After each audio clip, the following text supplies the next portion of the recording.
Welcome to Fearless with Jason Whitlock. I am Jason Whitlock, your host. Happy Monday. Hope you had a great weekend. I certainly did. I got a haircut. I got to hear what you guys think. I think it's time again to dye the hair. I don't know how long it's been. It's been more than a month, maybe about 6 weeks. Look how gray my hair looks. Anyway, we have a fantastic, awesome show planned for you today. It's going to be a smoke show, to be quite honest with you. We got a lot of good stuff to cover, a lot of ground to cover. We're going to start with ESPN and Lia Thomas being a part of Women's History or Women's History Month. This is the Ivy League swimmer. We're going to start there, but we're going to get to Steve Kim's going to join us in the second half of the show and talk with us about that, but also talk about the big news of Lamar Jackson demanding a trade.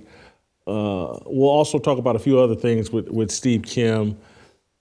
It's going to be an awesome, entertaining, interesting show. It's going to be so good that it deserves 6,000 likes. I say that. And so we need to start now and throughout this entire show, pounding that like button. Pounding the likes, getting into the comments, giving your thoughts, opinions on this FIRESTARTER I'm about to unpack. If you're listening over Apple, hit that 5-star review. It's an easy thing to do. Write a little review of the show. That's easy to do. Help us fight the algorithm. You can also email me and us, and I've been responding to emails all weekend, fearlessblazeshow@gmail.com. If you want to reach out, talk to me personally. You guys give some of the greatest suggestions. We got something tucked in this show today that comes from my email box, something I hadn't seen about Mina Kimes and being the hottest girl at Yale back in the early 2000s. I appreciate that kind of info coming into me via the email box. So keep that coming. Love to hear from you guys that are supporting our sponsors. Love to hear from you guys that are coming out to Roll Call April 15th. But without further ado, let's get this party started. Let's get this show started. TJ Moe will be here, Shemeka Michelle, Steve Kim. I'm going to be here. You're here already. So let's get this party started. ESPN honoring Ivy League swimmer William Thomas as part of Women's History Month makes perfect sense when you realize he's a Dixney chick. ESPN's parent company, the Walt Disney Company, is the worldwide leader in transitioning America into a gender-fluid, mental illness-affirming society. 8 years ago, ESPN crowned its inaugural Dixney chick, awarding Bruce Jenner the Arthur Ashe Courage Award at the ESPYs. Bruce earned the recognition when he changed his name to Caitlyn and started wearing dresses in public. William Thomas changed his name to Leah and started swimming against women. In 2022, he won an NCAA title in the women's 500-meter freestyle. Like Jenner, Thomas retained his bat and balls, qualifying him for Disney's most protected status, Dixney chick. On Sunday, ESPN lauded Lia Thomas as a great moment in women's history, airing a package celebrating his dominance of Ivy League women's swimming. Take a look for yourself. In 2022, swimmer Lia Thomas became the first transgender athlete to win an NCAA Division I championship by winning the 500 freestyle. The Texas native competed for 3 seasons on the men's swim team at the University of Pennsylvania. She began her transition after her sophomore season and after a gap year due to the pandemic that forced the Ivy League to cancel all sports. Thomas made her debut as a member of the women's team in December 2021. Being trans is not a choice. I didn't have any other choice because not transitioning was not leading me anywhere. She competed amidst criticism from the swimming community, competitors, and teammates. She said she hopes her persistence serves a larger purpose. People will say, oh, she just transitioned, so she would have an advantage, so she could win. I transitioned to be happy. He transitioned to be happy. Are women, real women, biological women, are they happy about this? At Disney, the debate is settled. You can be a chick with a dick, and there's nothing remotely unfair about biological men competing against biological women in sports. That's settled. This would actually be a great discussion for one of ESPN's many talk shows. The network is filled with former male and female athletes, passionate sports fans, and allegedly fearless intellectual heavyweights. I can't ever remember seeing any of them engaged in a real debate about biological men competing against biological women in sports. Wouldn't you? I certainly would. Wouldn't you love to know what Mina Kimes, Sarah Spain, Malika Andrews, and Elle Duncan think on this issue? I'd also love to hear from Stephen A. Smith, Kendrick Perkins, Dan Orlovsky, Jalen Rose, and Ryan Clark on this topic. What does Max Kellerman think? How about Rex Ryan or Randy Moss? Maybe the courageous team over at Anscape could host a 2-hour panel discussion on this issue. This is easily one of the most important issues facing the world of sports. The alleged worldwide leader in sports is strangely quiet on a topic that could disadvantage the next generation of biological women. A man who has never trained for competition while experiencing a menstrual cycle is now an unforgettable hero in women's sports history. Really? Disney decided this without ever putting the issue to vigorous debate. Disney is evil. The company is uprooting a foundational truth. God created man and woman, giving men XY chromosomes and women XX chromosomes. It's normalizing a treatable mental illness. Anyone paying attention knows what's next on the sexual slippery slope. The silent P in the LGBTQ plus alphabet mafia, pedophilia. The left calls it minor attracted people, MAP. This too will be normalized. Disney's cartoons have incorporated the alphabet mafia agenda into their characters. Disney is grooming your kids for a sexually immoral world. With its 1995 acquisition of ESPN, Disney purchased the rights to transition sports culture. It's been a 3-decade process to make the sports world bow to the alphabet mafia. Mission accomplished.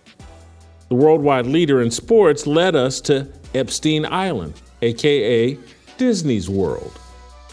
This weekend, as I watched the NCAA tournament, I kept seeing an eHarmony commercial with 2 young boys riding a bicycle with a tagline of "Get who gets you." I kept imagining a father watching the games with his 10-year-old son. You're watching basketball. Does anyone want to discuss with their child, "Get who gets you"? Your child's same-sex best friend is probably who gets him at that age. The commercial isn't about business and selling eHarmony memberships. It's about grooming. Let's be generous and say 10% of American adults are gay or bisexual. What percentage of that 10% are sports fans? Is eHarmony trying to reach a mass audience, or is it trying to send a mass message? It's obvious. It's no different from the Amazon commercial with the mustache girl. The commercial isn't about the convenience of shopping with Amazon. It's a commercial about a genderless child discovering his identity after seeing Freddie Mercury, the gay lead singer of the group Queen, rocking a mustache. Companies no longer pitch products, they pitch agendas. It feels like the only companies pitching products are the pharmaceutical corporations. Pfizer paid singer John Legend to sell his experimental medical trial vaccine. But let me return to Leah Thomas and ESPN. The worldwide leader can find time to discuss whether a BYU fan hurled a racial slur at a Duke volleyball player. You remember that. South Carolina's women's basketball coach Don Staley canceled a game with BYU over the false allegation. Stephen A. Smith ripped BYU for something that didn't happen. Jay Billis gave the false allegation credibility by issuing a statement. Last week, Sarah Spain snapped on and ESPN publicly condemned a low-level Boston radio host who referred to Mina Kimes as a nip. All of this is a cover. The race-baiting ESPN promotes Beard's, Disney's Chicks with Dicks, and Silent P agenda. Disney incentivizes and manipulates its employees to groom kids for sexual perversion. No one at ESPN will complain about Leah Thomas because they know their future at the network depends on obedience to the alphabet mafia. That's my fire. That is so obvious. And you can sit here and complain, oh, Jason, you just mad ESPN fired you. That's a joke. That's a joke and a lie. At this point, back when the two different times I worked at ESPN, it's totally oblivious to Disney's agenda. I was naive and stupid, didn't know. Just knew the second time around, I knew I didn't fit in there because I was down with no one's devious agenda, and I certainly wasn't down with the matriarchal agenda, and then I could see the LGBTQ agenda. But it was a blessing getting dismissed from ESPN during my second stint there. And I say that, you can say, oh, Jason's just BS. There's no way, I would not work at that sick place. I would not accept their money. If you can't see Disney's agenda at this point, you're willfully ignorant, or you've been bought and paid for, or you just don't have any morals. You don't have a moral compass. You don't care. But their agenda is so obvious and so satanic and so immoral. They're targeting kids with all of it.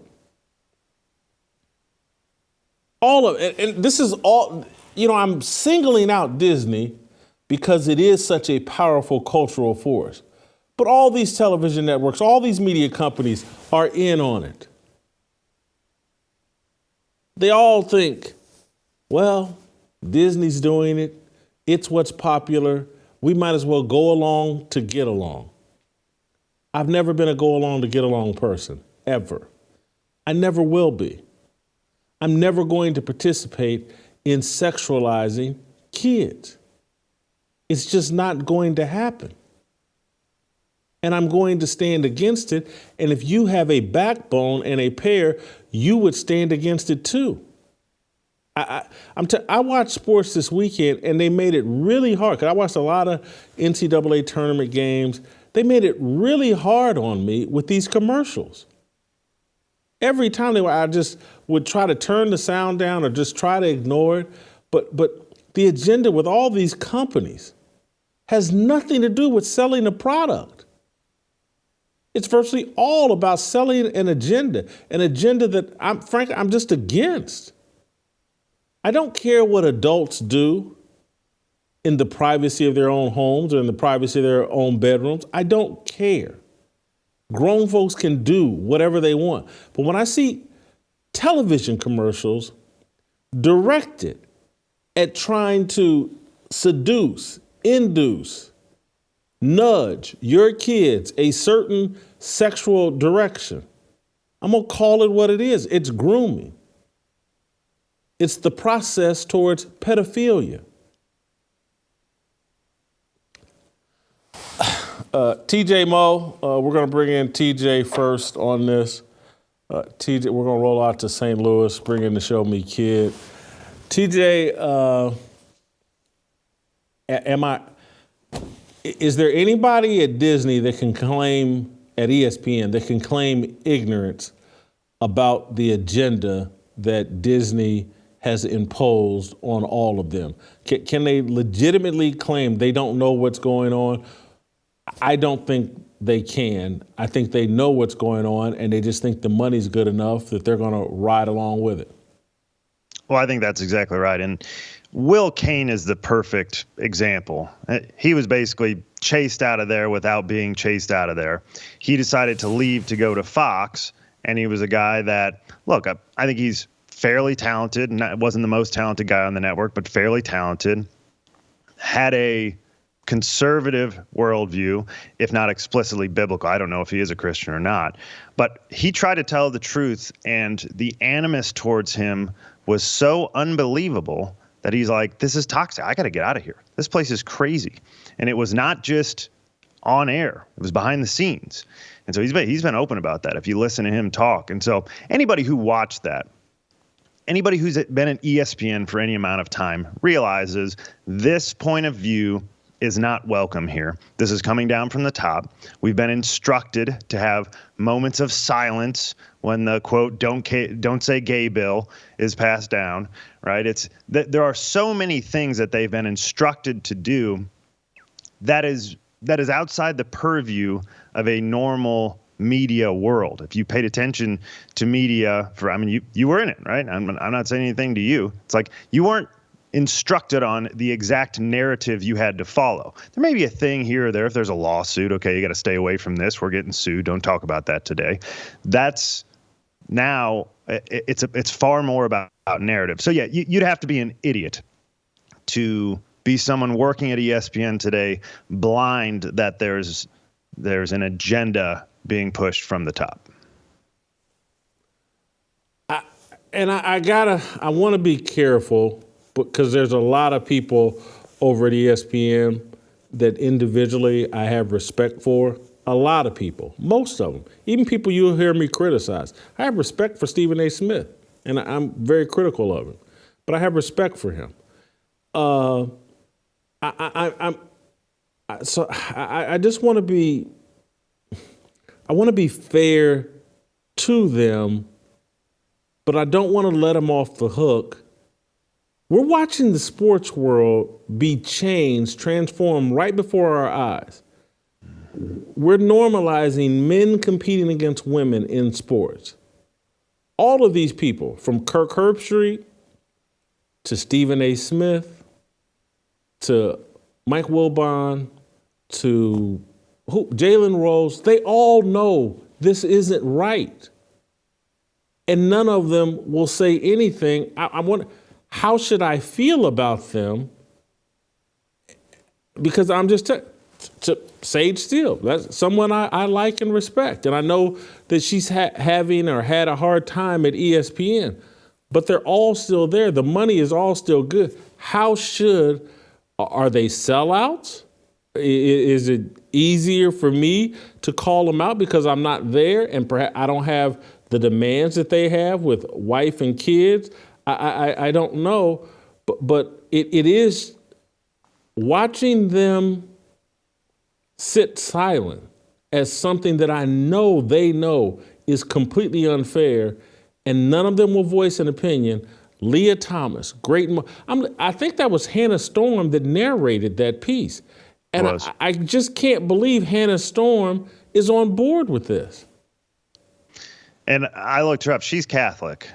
She's done interviews with Joel Osteen. She calls it Christianity light or whatever. I mean, who knows where she actually stands, but somebody who claims to be Catholic and then goes along with this tells you they're not exactly Catholic or Christian in any way.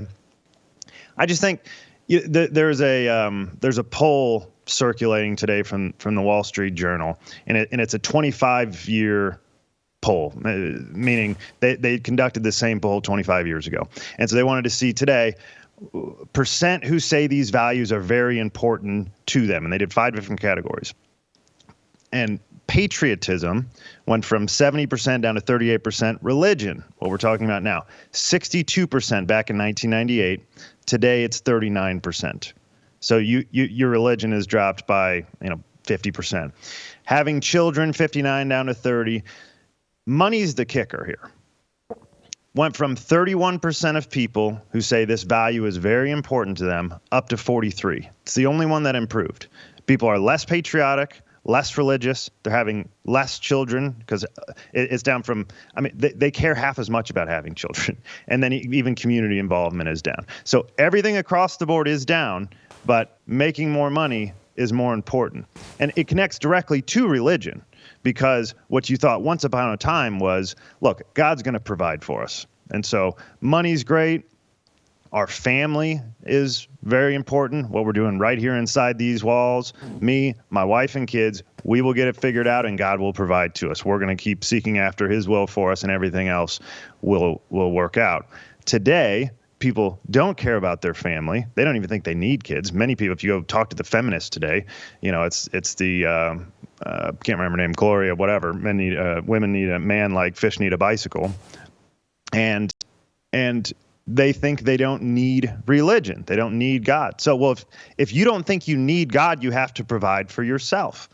And I don't know virtually any of those people at ESPN, friendly with Sage to some degree. I do think she has an authentic relationship with God.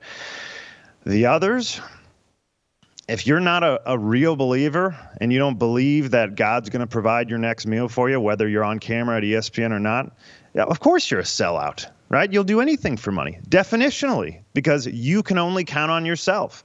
And this is why there's a guy that came to my church several weeks ago. Eric Metax is his name. And he was an unbelievable guest speaker. He's got a radio show, several really, really good books. And, I asked him the question that you and I wrestle with oftentimes about what are these people to do, because their livelihood is at stake. They speak up once and that's it. They're not going to be on all the networks lean the same way. CBS and NBC are not going to pick you up if ESPN fired you for telling the truth. And so I said, what do you do? And he said, you get some faith. And I don't have any empathy for these people who don't believe that God is going to take care of them. So first thing you do, crack open that Bible and figure out if you're an actual believer. I don't want to hear it. There's again, this is where he was the one that brought up Revelations, I think it's 20 verse 8, where he's like, cowards don't have a place in heaven. They're the first ones listed when John talks about who's going to be put in the lake of fire. And so, yes, they're sellouts, but more importantly, they're people who don't believe that we live in a world where there is a God. And I don't trust those people. I don't.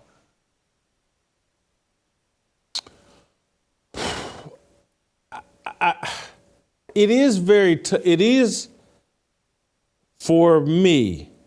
I think it's easier because I have.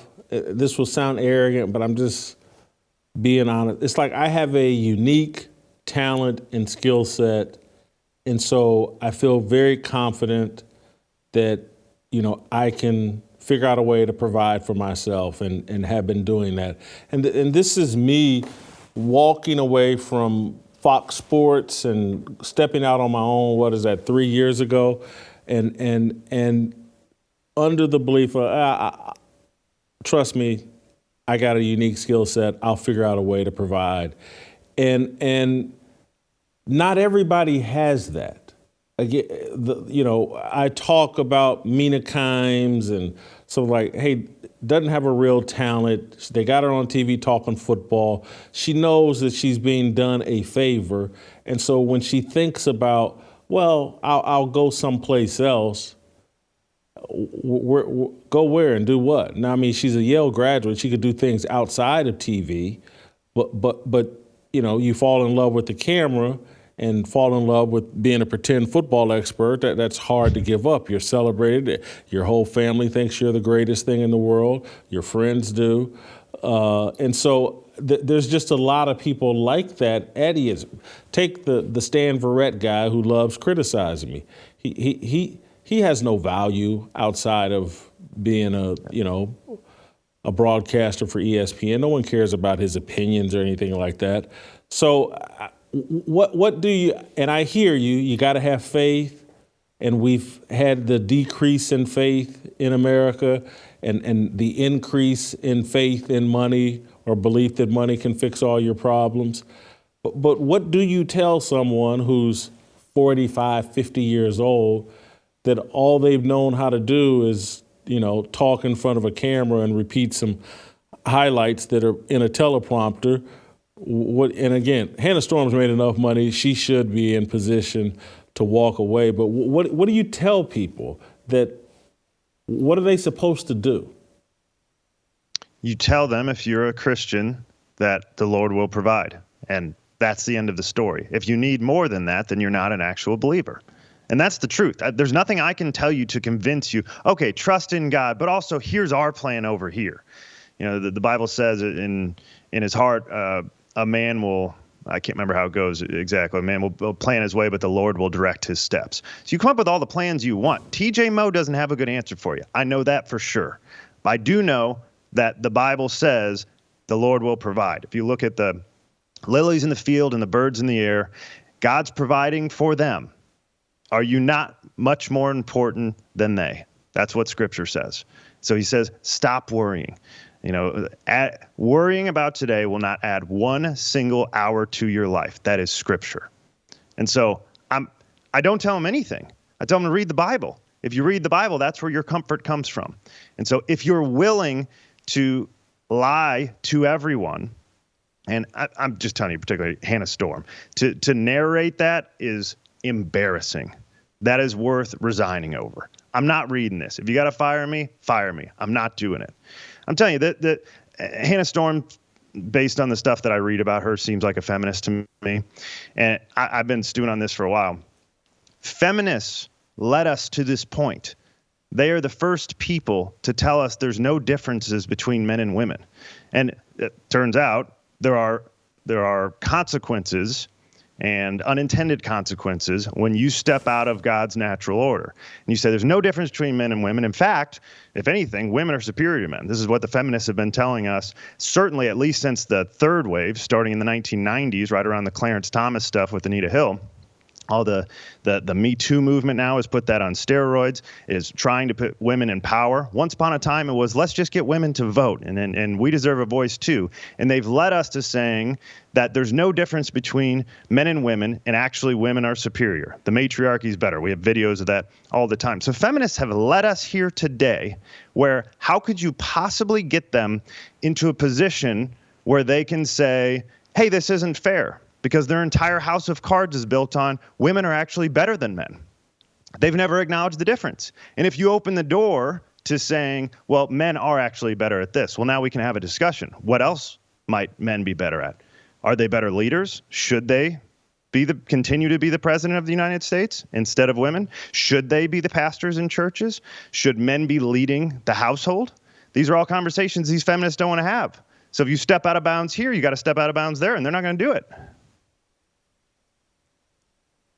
And so they're going to let pretend men, chicks with dicks, come over and dominate women's sports. And these people have kids. I don't know Hannah Storm's personal life. Kirk Herbstreit, I know, has kids. I don't know if he's got daughters or whatever, but Jalen Rose got kids. All of them, they all got kids. And they got daughters. And so they're just going to be cool with chicks with dicks taking over women's sports. Some of them are not just going to be cool with it, they're going to endorse it. Remember Tony Reality's segment on Around the Horn, where we need to have some compassion and get in his shoes and really understand that Leah Thomas deserves this, and we got to support. It's not just let it happen. These people have been given over to a reprobate mind. I'm telling you, this is Romans 1 stuff. These are not Christians. I don't know anything about them. I'm just telling you that it's like what Shemoke always says. Be a fruit inspector. I'm looking at the fruit. If Tony Reali can get up there with a clear conscience and give the spiel he did about Leah Thomas, that's not a believer. He's been given over to a reprobate mind. Isaiah 5:20, woe to him who's willing to call evil good and good evil. Paul said the same stuff in Romans. You can't trust these people. And so we're going to fight this battle. I'm not expecting Tony Reali to. I'm certainly not expecting Max Kellerman to. Stephen A. Smith. They're all sellouts. Every last one of them. These aren't believers. They're godless people. And so I just, I can have expectations for them all day long, but this is why platforms like The Blaze are important. We can sit up here. I've done it. Who knows? based on your Firestarter today, we may be kicked off YouTube after. I don't know.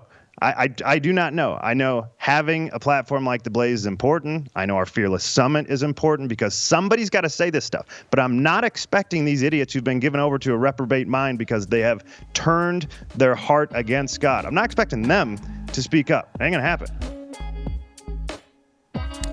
Thank you, TJ. Going to move on to Shemeka Michelle next.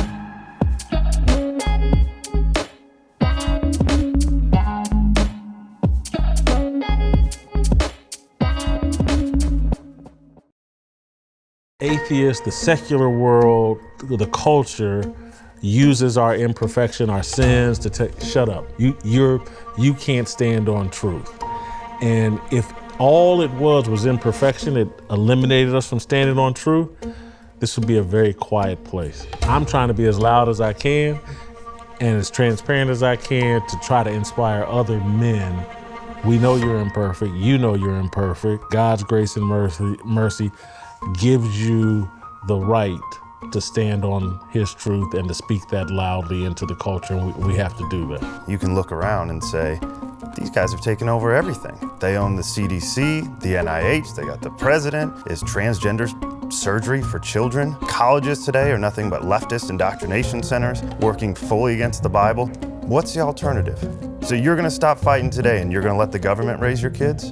And you're gonna turn around and let them chop off your 12-year-old daughter's breasts and let them sterilize your son and tell him that he's a girl?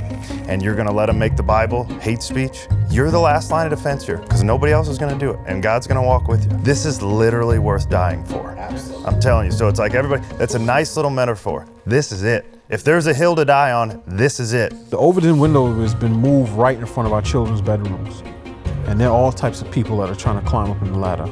And every good father should be on his post so that when they peek their head up over the windowsill, you kick the ladder back down, let them know you move on to the other house, because we're not playing that around here. Sometimes just standing up, just saying, no, we're not going to do that. Not my marriage, not my kids, not my family, not my community, not my church, not my city.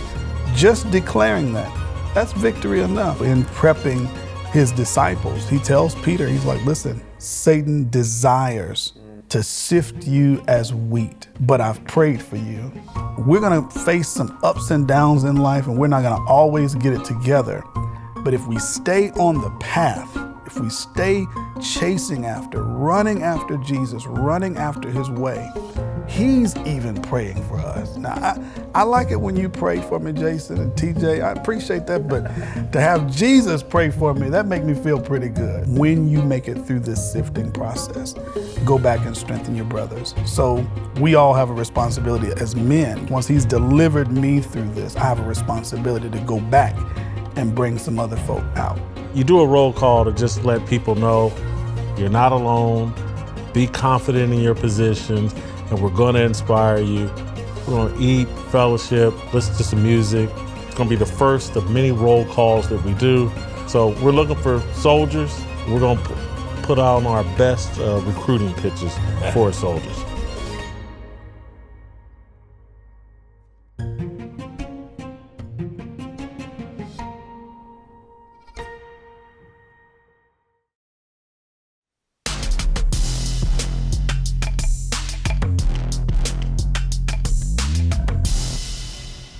All right, welcome back.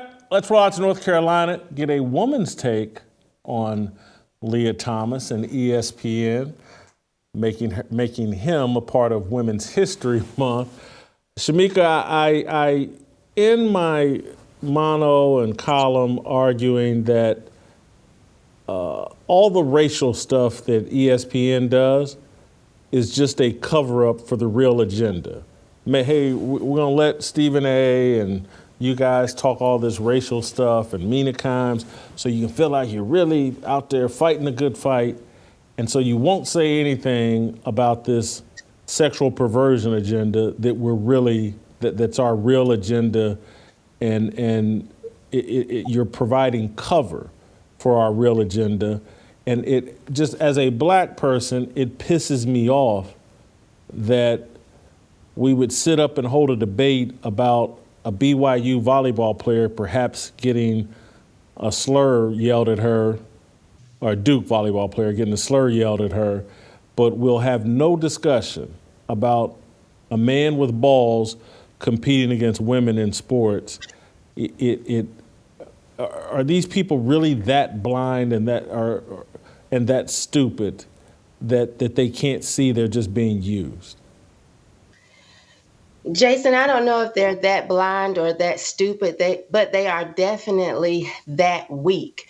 I think that it's true when you experience extreme circumstances, sometimes it pushes you to the opposite extreme.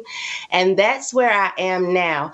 I don't think that 10 years ago I would have seen a man in a dress and thought much of it.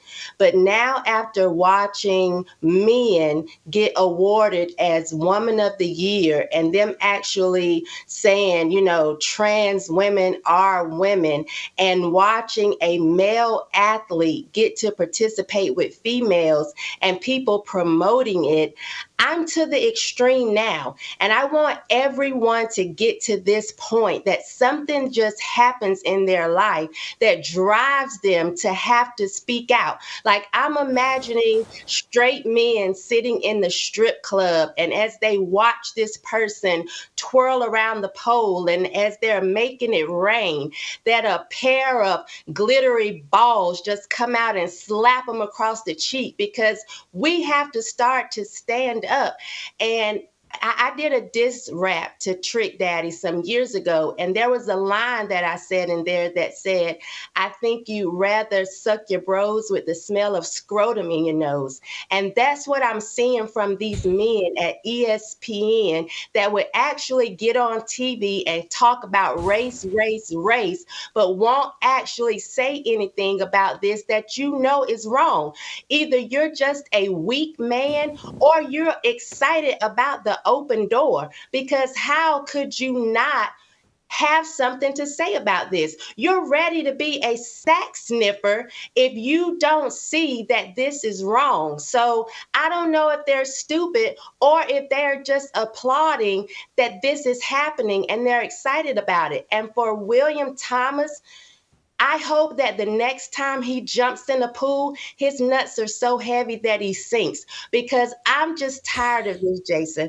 As a woman, someone who was born a woman, who has had to deal with menstrual cramps and periods being extremely heavy, messing up my clothes, having kids, you don't get to just decide at I'm a woman. No, you're not a woman, and I'm going to speak out about it. And I wish that everyone would. So I'm hoping that extreme things happen to people so they don't even have a choice but to say something. As you were talking, it made me think about someone that worked at ESPN that was so irate and felt they had to speak out on an issue even if it cost them their job. And I thought of Jemele Hill. And Donald Trump's presidency provoked her to say, screw it. I got to tell everybody he's a white supremacist, and I got to talk on Twitter about it. I must speak out on Donald Trump. That's the line too far. And I think about someone like Jemele Hill, who's a woman, who's covered sports. And I think about her peers and friends, from Kari Champion to Elle Duncan to all these, Sarah Spain, all these women, that Trump is the line too far, but this man with bat and balls going in and dominating young girls or women and being celebrated as this great woman, that's not a line so far that they have to speak out on this. And I mean, just you referenced it, but it was just like one of the things I referenced last night, just this, like, we never talk about this, but so there's a form of woman who will and has never experienced a menstrual cycle and had to still go out and practice I'm in the middle of my menstrual cycles, but I still got to go out and practice. They'll never experience that, but somehow they're on equal footing with a woman who, in order to compete, goes through her menstrual cycle, practices despite her menstrual cycle, maybe even competes in spite of her menstrual cycle, because they don't we're gonna have the championship this week. Is everybody off their period? They don't do that. And so I'm just trying to figure out why Jemele Hill or any of these women, they're not bold enough to speak out for themselves. They will only speak out if their white liberal daddy tells them to be upset, and they told we all hate Trump, so speak out on that. But a man taking opportunity and accomplishments away from women, nothing. They got nothing to add, nothing to say. It's embarrassing. It's embarrassing, and I'm not surprised, because these are women that think sometimes they are men, or that they can go toe-to-toe with men themselves. So yes, there are young women who have had to not only compete while they were on their menstrual cycle, but you have the stress of, oh my goodness, are we wearing white today? Because my daughters go to a school, the colors are blue and white. And so there have been times when it was time to wear that white uniform that they've been stressed about the color white. These are things that these men will never experience. But women such as Jemele Hill and Carrie Champion, you should know these things. Just as a female, you don't even have to be a parent, but if you can remember being a young girl yourself, worrying, okay, I'm about to sit down. When I get up, am I still gonna be cool? These are things that women have to face every day. And it just bothers me that these men can come in and so many women are quiet, especially feminists. You talk about the patriarchy. This is patriarchy, letting a man come in and just take over. I thought this was what you stood against, men being in charge and men being able to mansplain and tell you about things, yet you all are sitting here quiet when this is exactly what's happening. And so it just says to me that these women are weak. And a lot of people get upset when I say, oh, women aren't always as logical as men. Well, this is illogical. And women applaud this. We're so empathetic that a lot of times we have these gay best friends, and the moment he's the gayest and dressed the gayest, he looks so good in this gay outfit, we're, hey girl, yes girl, women applaud this stupid behavior all the time. But I want to know what's the excuse for the men who are supposed to be logical. And I think that it's a weak point when men say things like, oh, this is what women wanted. This is not what sane women want. And if you are a man that is strong, you're going to speak out. So when I see these men, and I know you said you respect Stephen A. Smith and some of these other people, when I see them sit quiet on this, all I see is weakness. Because why else would you not want to put your foot down? And we're saying that, oh, trans people experience so much violence, yet we're making it easier for them to lie, allowing them to actually be able to identify as something that they aren't. Imagine your young son growing up, getting with this person that he thought was a girl and wondering, oh my God, we've been working to have a baby and we can't. Well, because she was born a he. Like, we're just making this easier. And I'm at the point now, Jason, where I'm not willing to accept this as anything other than mental illness. So if you are in this position, you're mentally ill. If you are applauding this position, you are mentally ill. If you're not speaking up about it, I'm about to say you're mentally ill, because how can you not see it as anything other than that? God created male and female. That's the bottom line, period. And even if you don't want to acknowledge there's a God, biologically, men need women, women need men in order to reproduce. So this has to be the way that it's supposed to be. And you can't flip-flop. You can't switch. And if you think that you can, you're mentally ill. And if you're not speaking out about it, you're weak. I agree with TJ. God will provide. And if you don't think that he will provide, you're not a Christian, because I've been young and I've been old, and I've never seen the righteous forsaken nor his seed begging bread. That's just the bottom line.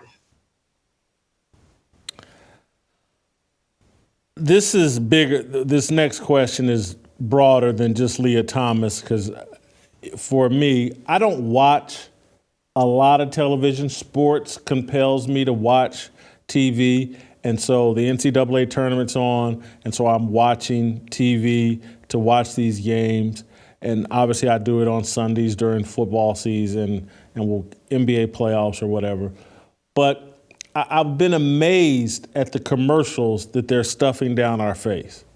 And I sit there, and I know your kids are now older. Your youngest is a senior in high school. But I sit there and see some of these commercials, from the two young boys on the bicycle and the eHarmony commercial and Get Who Gets You. And it's like, if I'm watching a game, because me and my dad would watch games together when we were kids, and if that came up and my kid asked me, like, Daddy, what is that? These two young boys on a bike? And it's like, I just want to watch a game. They're not trying to sell me eHarmony. They're trying to promote a pro-alphabet mafia agenda. That's clear as day what they're doing. And so Amazon, the mustache girl, and it's just like they're forcing all these conversations and all these thoughts into kids' heads. They're grooming through messaging over these commercials. And I'm just wondering, maybe you're not watching the NCAA tournament, but it just seems to be everywhere. If you turn on your TV, there's just this big blaring message of gay is the end-all be-all, and the trans community are the most important people in the world. We must save them. It just seems like it's in the shows, it's in the commercials, and I'm sitting here, I don't know if maybe this is why I watch a lot of just old movies and Amazon Prime with no commercials, and I can watch old movies and stuff, old TV shows, and not get it.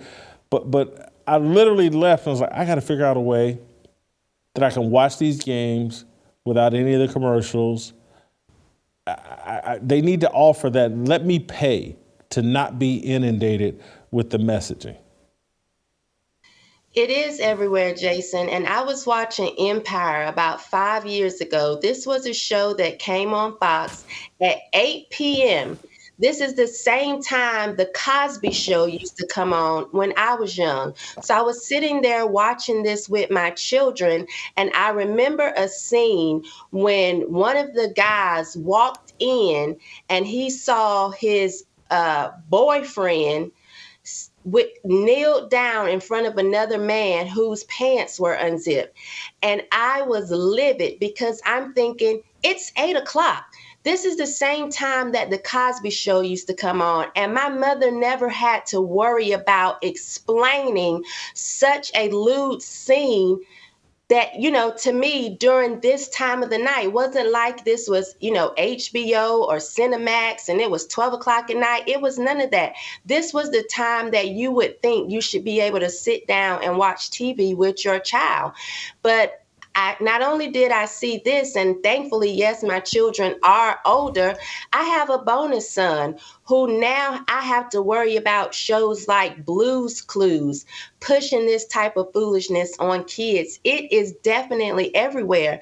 And I had a talk with his daycare provider, and she was just saying how, she wishes that parents would now actually be a little bit more vigilant because, she has these young boys coming in here with all this hair. We're talking about 3 and 4 year olds. with a bunch of hair, 2 earrings in their ears. And she says she notices that the girls are a lot more masculine than they used to be, and boys are now more feminine, and parents are actually confusing the children at home. If you have a little boy and he's 4 years old with dreads down his back and he's wearing 2 earrings, what is he supposed to think, especially if there's no father in the home? So you're setting these kids up before they even leave the house, and you're helping these groomers prepare them for a lifestyle of confusion. Because once they get out of your home, if you send them into public education, they're going to be ready to take this little boy who has these long locks and these 2 earrings and say, hey, you need tampons in your bathroom because we got them there. We aren't doing enough as citizens and parents to make sure these things don't happen to our children. And you got to be watchful because it's in the cartoons. And now you can't even just sit your child down and think they're going to be okay. You better go find something from like 1980, 1985, because if it's something that's produced now, you can't trust it. You just cannot. Thank you, Shemeka. Great job. You can email me at fearlessblazeshow@gmail.com. Steve Kim, next.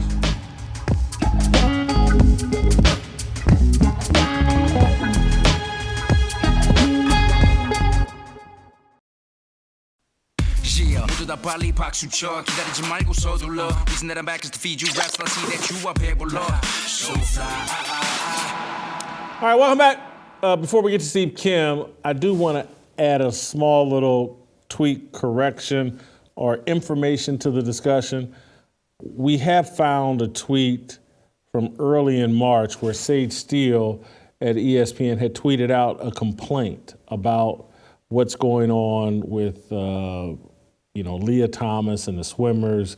And just, Sage, I want to read the tweet. I'm just sad that athletes like you and countless other girls, women are being affected by this insanity. We just celebrated 50 years of Title IX. This only hurts all the progress that's been made over the last half century.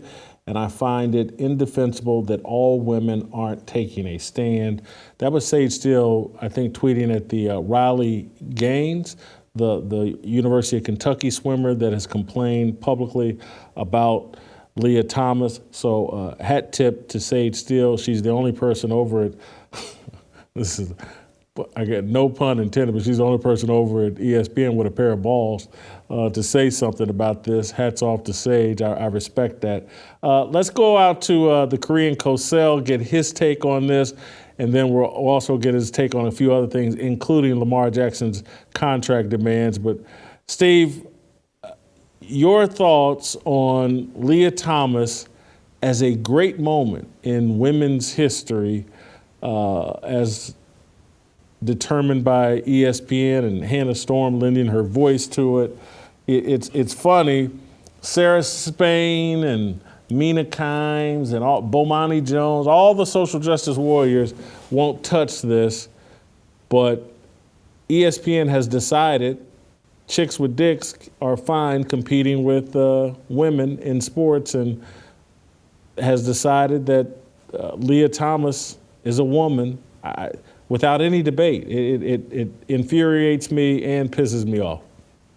Well, I think I believe this is the slippery slope that began with Bruce Jenner getting the ESPY about 7-8 years ago. I never really thought it would go to this type of precipitous decline, and I'm afraid to call this rock bottom because it's probably only going to get worse. But I've said this before, and I'll say it again based on my experiences over at that big company in Bristol. It was a very short span, but Jason, I was there a little bit closer to current time than you were.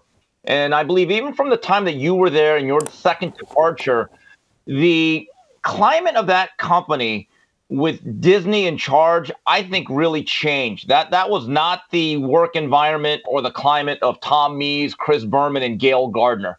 Let's just put it that way. I know this for a fact, and I can say this strongly with all conviction. They tell all of their personalities and people that have a byline there, and I was one of them for about 2 years, not only what to think, but more importantly, not what to say. And it is a very, very Orwellian type of culture that they have now cultivated. And people are afraid, outside of Sage Steele, to really toe and step over that line. I mean, I still recall during the summer of 2020, I put up or I retweeted something from Thomas Sowell talking about the ineffectiveness of modern day activism and protesting. I was told within 10 minutes to take that down. And, I also know from other people that have spoken at some of these, to these announcers that do college football, they're not even allowed to use terminology like dual threat quarterback, believe it or not, because it basically says what you're saying is a black quarterback. And so like someone was texting me this a couple of years ago that during their annual symposium, they try to stay away from that term, believe it or not, or something to that effect. So that's what's going on over there. That is Bristol, Connecticut. That's the ecosystem that they have created. And anyone that steps out of line, unless you are a person like Sage Steele that has the gravitas, the guts, and some perhaps job security or a big contract, they are not going to step out of line. They simply can't. So Stephen A. Smith has gravitas, a big contract. There's nothing they can do about him. He's long-term deal, a lot of the money guaranteed. He has the ability to take a different position on this.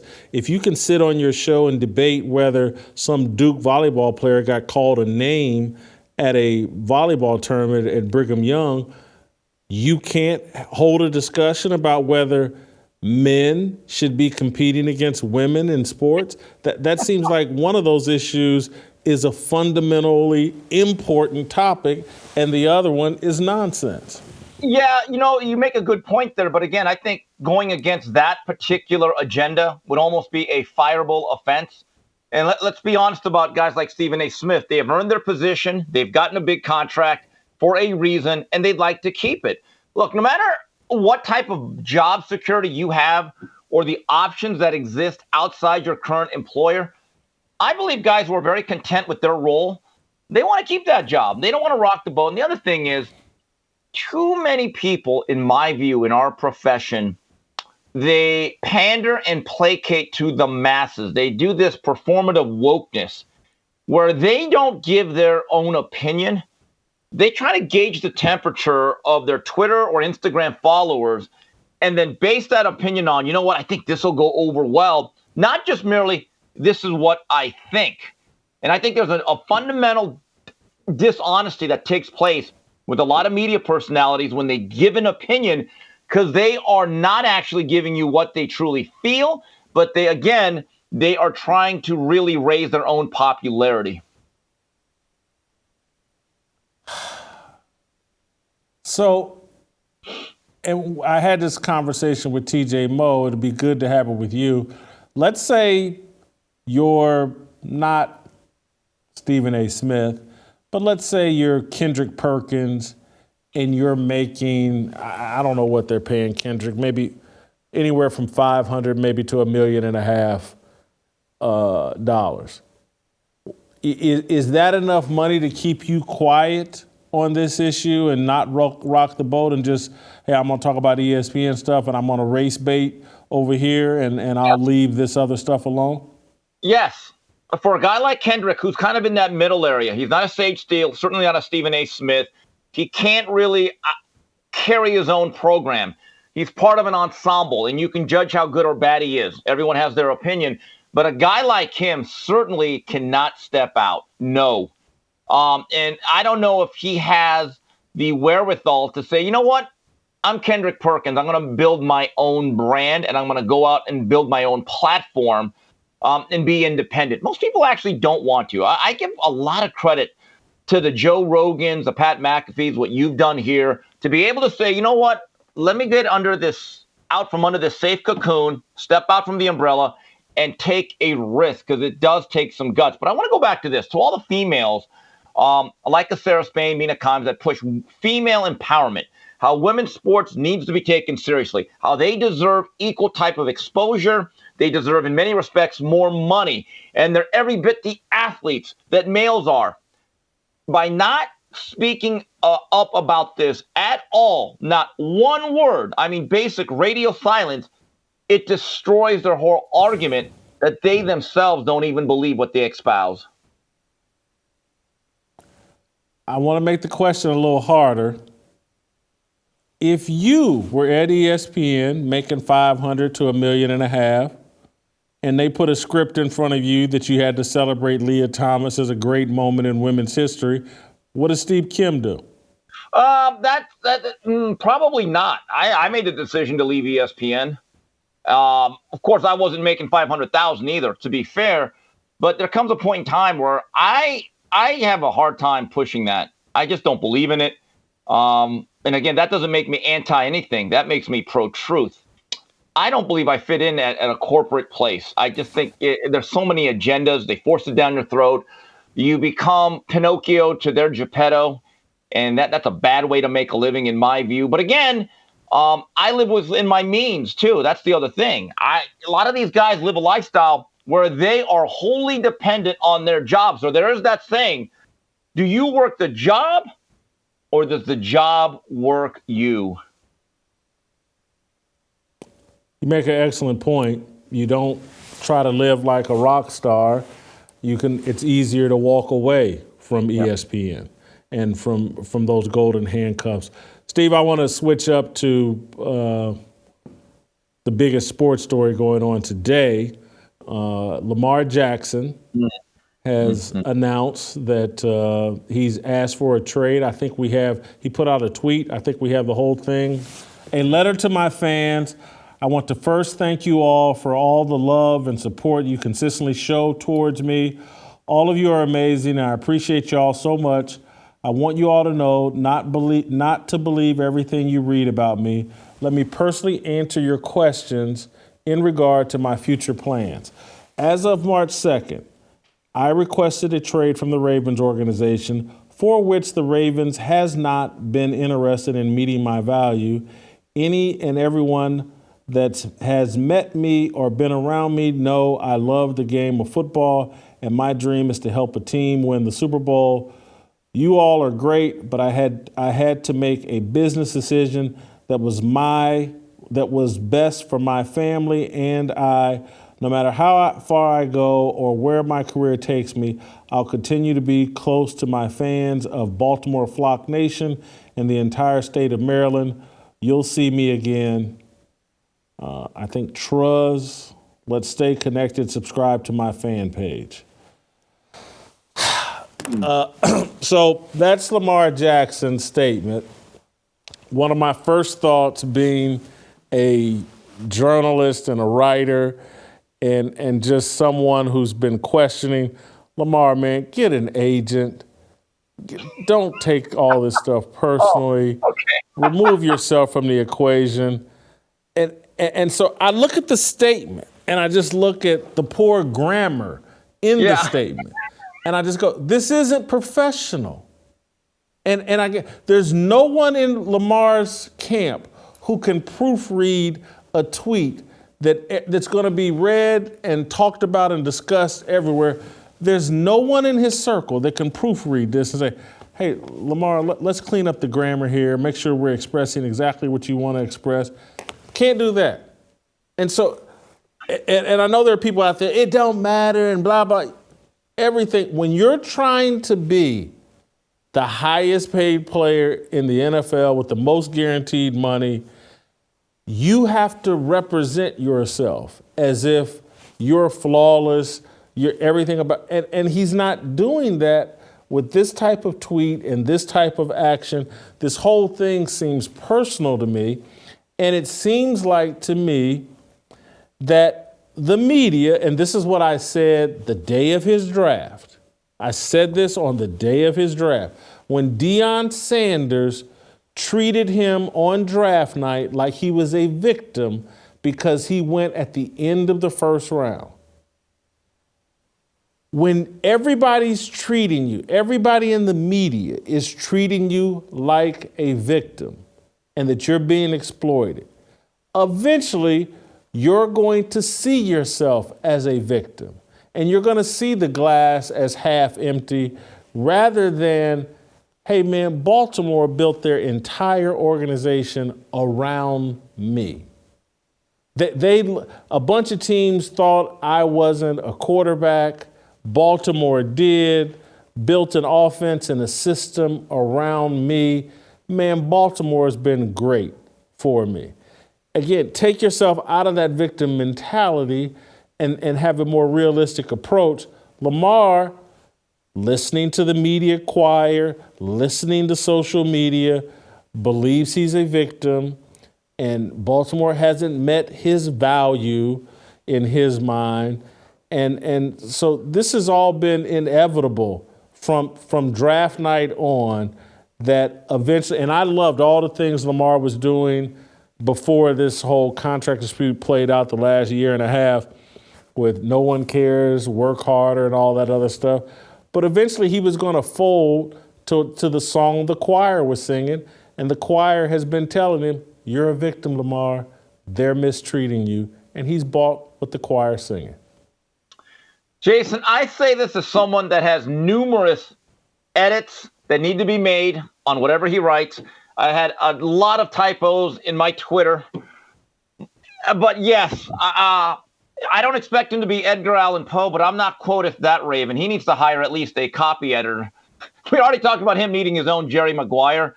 But that statement, I'm like, oh, God. You know, here's the issue that I have with Lamar, though. If you're going to be so public about this, I would like for him to at least address one thing. Not about the money you're getting, because you're going to get in the hundreds of millions. This is going to be a guy that's going to have a 9-figure contract. I just wonder, though, is he so stuck on getting the same material terms as Deshaun Watson? I will say this again. If he is offered a contract in the $200 to $300 million range, does he expect 100% of that money to be guaranteed? Because if that's what it is, then I hate to tell you this, that market will be very, very tough for him. And it's a shame, Jason. I'm going to repeat myself. When it came to the Mount Rushmore of Baltimore Ravens, it was obviously Ray Lewis, Jonathan Ogden, Ed Reed, and I thought just about 12 months ago it's going to be Lamar Jackson. Now it's going to be a situation where I can see in a month or so Ravens fans burning jerseys, because you know what, that's what fans do, right? And it just seems to be such a disappointing, ignominious end to what seemed to be the perfect union in a lot of sense. What do you think of my contention that the media has talked him into seeing himself as a victim? They did the same thing. Look, there seems to be a certain amount of players that every year that the media starts acting, as I'll say it again, and I mentioned this to a lot of boxing fans, they're fanagers. They start to really become emotionally tied, and they make it this cultural, social issue. If an owner does not give enough money or certain terms to a player that they like, and they don't understand this is a business, and these people want to talk business and have no business sense. So Lamar Jackson is basically what Dak Prescott was about, 2 years ago, Jason? And guess what? As Prescott had another playoff implosion or disappointment, everyone's like, oh, my God, Dak's not getting it done. Excuse me, but he got his money. Jerry Jones, in a lot of ways, I think, was publicly pressured to give a deal to Prescott that he may have not really truly believed that he deserved. But we have to make this clear, and the more I think about it, but the quarterback position, we can argue, Jason, all day that they're all overpaid. They take too much of the salary cap. No one should be exorbitantly enriched that much compared to the rest of the team. Whether that's true or not, the realization that I've come to, quarterbacks, you're going to have to overpay for them, even the good to just mediocre ones. So as I see Daniel Jones getting what he did, I'm saying to myself, you know what? Maybe Lamar, in terms of the total money, and the guaranteed years is not exorbitant, but I go back to this. if he's expecting 100% of his money to be guaranteed over the duration of his contract, given his style of play in recent history, I think that's very unrealistic. Steve, I'm going to sound like Scott Adams, the Dilbert cartoonist. I'm going to sound like him. But I'm just, if I were an NFL owner, I would think twice, 3 times, 4 times, 5 times before drafting a black quarterback because of what the media will do. Because of what the media will do. I'm just telling this has nothing to do with the player. This has to do with what the media will do to that player. And with Daniel Jones, if he succeeds, fails, if they cut him a year from now, 2 years from now, no one's going to call him a victim. No one's going to cape up for him. You can do whatever you want to a white quarterback. When it comes to a black quarterback, if you don't meet his every whim and demand, you run the risk of being called a racist. And I wouldn't want that hassle if I'm an NFL owner. And I wouldn't want the hassle of the whole media. Oh my God, you got to pay so-and-so, you got to pay him X, Y, and Z. They only do this for black quarterbacks. And I would just avoid the hassle of it and go find me a white one so that if I want to mistreat him, I can mistreat him. If I want to treat him well, I can treat him well. But you don't have that freedom with guys, no one, the Baltimore Ravens, Jim Harbaugh and John Harbaugh, he was doing a press conference at the same time Lamar was putting this tweet out. And the Baltimore Ravens, even not that they would ever state this publicly, but even behind the scenes, they can't say to the media, man, the guy hasn't been available. He's missed 10 of the last 22 games. You can't even say that because, again, that would be racist. But if it was a white quarterback, you could say, well, we just got to get him out. We got to keep him out on the field. Agreed with his decision to, sit out the playoff game, but didn't play well in the locker room and it raised some questions. You can't say any of this. Logic, reason, and facts have nothing to do when you're dealing with a black quarterback. And so I'm saying it sincerely, I wouldn't want the hassle of dealing with all these black people at ESPN, Fox Sports, and all over social media that are going to frame me as a bad person if I don't give Lamar Jackson or whatever the flavor of the month, whatever black quarterback's the flavor of the month, if I don't meet his every demand. I'm good. Give me a white quarterback. Jason, I think you're going to take more heat from the white liberal reporters, to be honest with you. I know the way that works. But anyway, whenever Lamar Jackson signs with the team, I want to tell you right now, this is who we need to book, Bernard Pollard. I am really curious based on what he said, about 8-9 months ago, about how he feels about, because he had enough guts to say, you know what, if I'm a wide receiver, I wouldn't want to play for him. And this is a guy that's played an important part of Ravens history. Not an all-time great, but he's looked upon fondly with that franchise because he made some great contributions to a Super Bowl run. Couple of things, though, Jason. It's ironic you say that. Wait a minute. So here's the thing about this upcoming draft. There's a very good chance there might be 3 black quarterbacks who are the first guys drafted in the top 10. Bryce Young, C.J. Stroud, Anthony Richardson. And to be honest, I kind of like all 3 of them better than Will Levis. Okay? So I don't think any of these owners are going to put the for sale sign in their front lawn and move to Wyoming. And by the way, but we have to point this out. The good black quarterbacks, the ones that have produced, so we're not talking about Achilles Smith, Spurgeon Wynn, they've actually all gotten paid. If you look at the financial hierarchy of the National Football League, if you are a good quarterback, period, there is no color line as it relates to your finances. Look, Deshaun Watson had 24 cases against him and got the best contract. Again, racism has nothing to do with the decisions they're making at the quarterback position. The media, these untalented hacks The only way they can be provocative and the only way they can say something interesting is, oh, the ownership's being unfair, they're being racist. That's the only card they have to play, and they continue to play it and play it and play it. It's a joke, and I'm just telling you, I wouldn't want the hassle. Because if Lamar were in his right mind, if he had an agent and was in his right mind and people weren't in his ear telling him he's a victim, he wouldn't be demanding that every dollar be guaranteed. He'd know the Browns made a gigantic mistake, and just because the Browns did something stupid, the rest of the league doesn't have to do it. He wouldn't be basing his value off of the mistake the Browns made. And he would understand the uniqueness of his situation, and he would know that, like, man, the Baltimore Ravens turned their entire organization upside down for me to have success. What a blessing. Let me take this $42 million a year, 130 of it guaranteed, and just know this is right for me and my situation. Everybody in the family is gonna get to eat at 42 some odd a year with 130 million guaranteed. Everybody's going to be fine.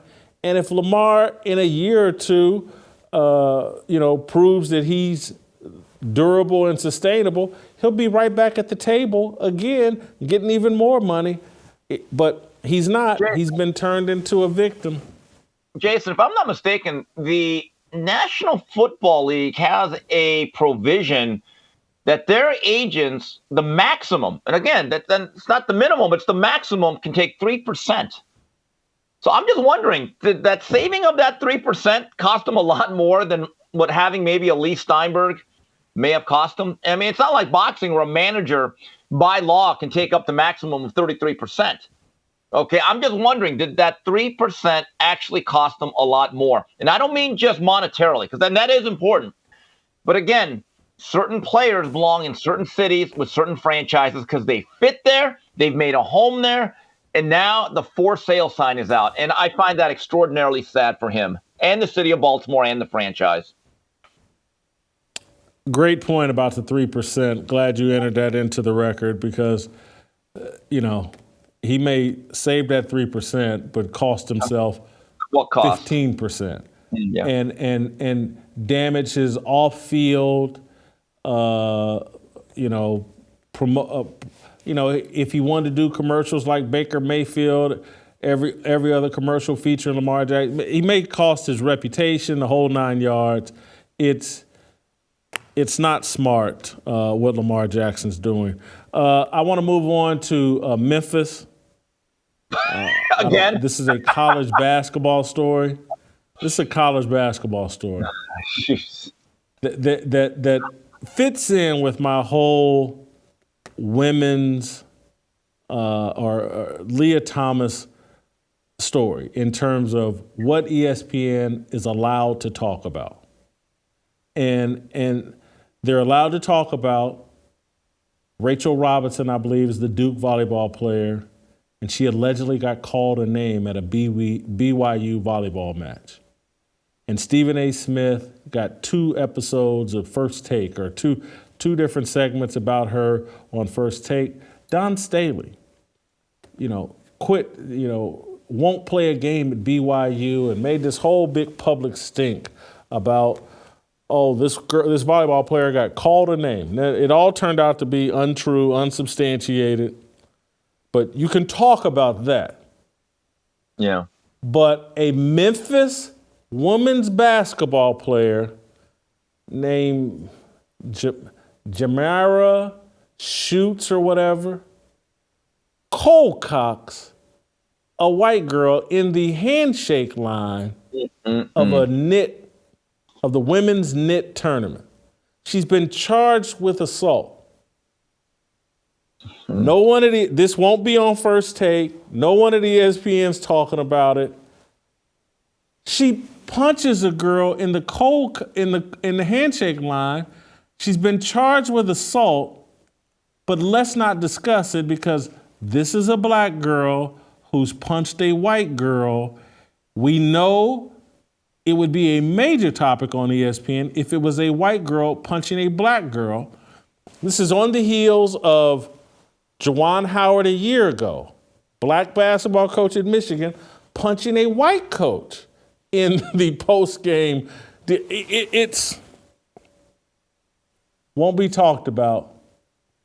It blows my mind. The hypocrisy, the double standard, the stupidity of it just blows my mind. Yeah, my understanding is that young lady is now, she's been hired as security for Jay Morant. That's going to be her postgraduate job with her degree in assault and battery. But again, the standards that you place and set on somebody, that's what you think of them. That's what you think they are. That's what you think they're capable of. And I don't know what else to really say. That poor white girl was not as elusive as Caleb Plant was for the first 6-7 rounds on Saturday night. It doesn't surprise me, and it really does not surprise me that the mainstream legacy media acts like it didn't happen. And I'm also glad that the local law enforcement flat out press charges her with assault. That needs to happen. Bottom line, I think we almost have to be punitive about it. You want to stem this behavior, then you have to come down hard. And this is not a play on words. You just can't give a slap on the wrist. You actually have to charge them criminally and make them pay. Steve, I love your point. It's a very uncomfortable one. You've made it before, but you've made it before. It always hits home. It hits home even more this time. It does speak to what the corporate media, what their expectations are for that person. And there are none. Oh, well, we expect that. We can't expect her to control her emotions. We can't expect her to go through a handshake line and not punch someone. And literally what they're saying, that's a black girl. She's angry, she's bitter, she just lost a game. We expect her to turn violent. That's a racist mindset. It's one of the most powerful points you've made ever on this show. You've made plenty, but that one there really hits home with me because that's what I see here is like everyone expects this from black women and black men, and I don't. And I get called out and criticized because I don't have those expectations. I hold myself and others to a much higher standard or the same standard as everybody else. If I saw a white kid punch a black kid, I would be outraged if in that scenario, that handshake line scenario, I wouldn't be running around, what about Brett Favre? Or what's the new one now? What about Dana? What about Dana White, which is the new, what about Brett Favre? It's if you got one more thought on it, express it. If not, I can move on to one other topic. No, I'm good. I don't know what else to really say. That highlight right there is about as much NCAA women's bracket basketball that I've seen. Okay, I just want to make that clear. Particularly as it relates to the knit. Finally, on a much lighter note, I hadn't seen this. Other people had seen this before, but I hadn't. Someone emailed me a Mina Kimes old story from her days at Yale. Have you seen this, Steve? That Mina Kimes in 2004 was tagged as the hottest girl at Yale, and there was a story written about her with a little, seductive picture. It looks like she may be topless with a jacket over top of herself. She calls herself, or the story says, she's part of a super race of half white, half Asian people. The article is not politically correct, but Mina Kimes, kind of looking too live crew there. I'm not gonna get myself in trouble by saying the lyrics, but it that's what it kind of took me to. You know what? Too live crew. We'll step aside, Whitlock. Fresh Kim used to say it. she loves you long time. Okay, that's what you were getting at. Now, here's the thing. Being like the hottest girl at Yale, I'm going to use this again. It's like being the fastest Korean sprinter. I mean, what are you really running, like a 14.8 in the 100 meters? And it's like, look, she's attractive, but I mean, now, if you were the hottest girl at Arizona State, I'd go, oh, well, wait a minute. Got any pics? At Yale? It's Yale. Come on. And by the way, that does not help her cause about I'm here on my merits. It's all about my work, this, and that. I don't think that's a great look. I really don't, but it is what it is. But again, hottest girl at Yale. It's like dunking on a 6-foot basket. Completely, I will disagree. Yale's probably got 5,000 students. Who knows? I don't. It's a high-end school. Maybe it doesn't have that many students. Anytime you're the hottest something anywhere, it's pretty significant. But I agree. Mostly my point is, Mina Kimes. People always get upset when I say, "Look, man, she got hired for her looks." She's another Instagram model, and she was quite comfortable letting them do a story on her as, this was before Instagram, as a future Instagram model. It just blows up the narrative. Oh, this is just this little nerdy, book smart sports fan that watched football with her dad 24 hours a day. Go read that article. That ain't who Mina Kimes is. Okay. It's funny. I have not thought this much about Mina Kimes since the last week, but the hottest girl at Yale. All right, I got a question. What's the hottest girl at Harvard look like then? And that's the question I have. Everyone has an Ivy League bracket here, Brown, Columbia, Cornell. Again, they're not Arizona State. Arizona State's got a lot of talent from what I've been told. Just saying. Thank you, Steve. We're going to get out of here. We're going to enjoy the rest of the day. We're going to play tomorrow, and we'll see you tomorrow. Waiting for the countdown, coming off the breakdown, standing in line for freedom. Looking for a breakout, feeling like a standoff, nothing in life like freedom. Came in like a fighter, striking like a ladder, making all these moves for freedom. I want freedom. No negotiation, my sister, no relation. We all just wanna have freedom. Sitting on the corner, never been alone. I'm breaking my back for freedom. Blessed, we are living, get back. We are receiving, all deceiving. We all wanna be free. We want freedom. I wanna be. I wanna